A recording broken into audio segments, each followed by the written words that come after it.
এখনই সচেতন হয়ে তাদের বিরুদ্ধে আমাদের অবস্থান নিতে হবে বন্ধুগণ।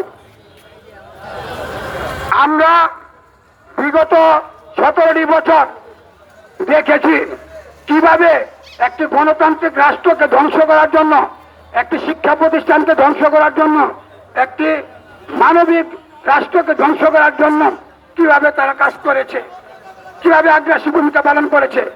আমরা কিন্তু তখন জননেতা তারেক রহমানের নির্দেশে আমরা কিন্তু এগিয়ে গিয়েছিলাম।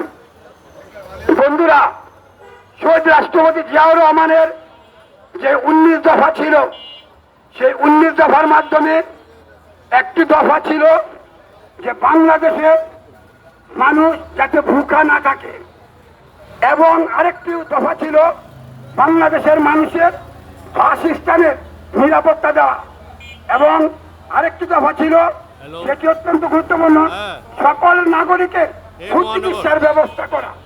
ঠিক আছে, আমরা কিন্তু সেই ধারাবাহিকতা অক্ষুণ্ণ রেখে আমরা আবার এই দেশকে একটি সফল রাষ্ট্র হিসাবে কাজ করছি আমরা, এবং আমরা এগিয়ে যাচ্ছি বাংলাদেশকে নিয়ে।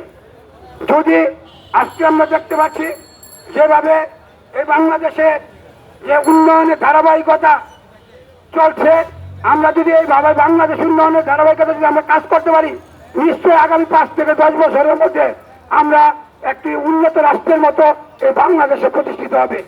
আর এই হবে বলে তাই আজকে কিন্তু এই এনসিপি জামাতরা দেশে বিশৃঙ্খলতা এবং অরাজকতা করার পায়তারা করছে। যদিও আমরা এখনো রাজপথে ওইভাবে আমাদের নির্দেশনা আসেনি, যেদিন আসবে আমরা তাদের কোনো অস্তিত্বই রাখবো না এই বাংলার জমিনে। ঠিক, তাদের পিঠের চামড়া তুলে নেওয়া হবে, ঠিক, তাদের সমস্ত অপরাধ অপকর্ম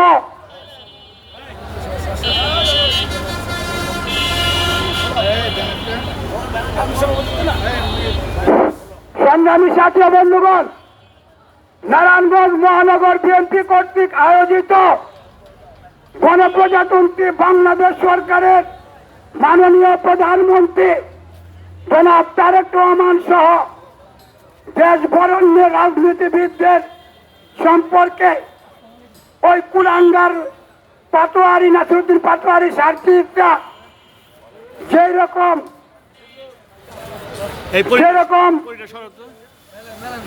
বক্তব্য দিচ্ছে,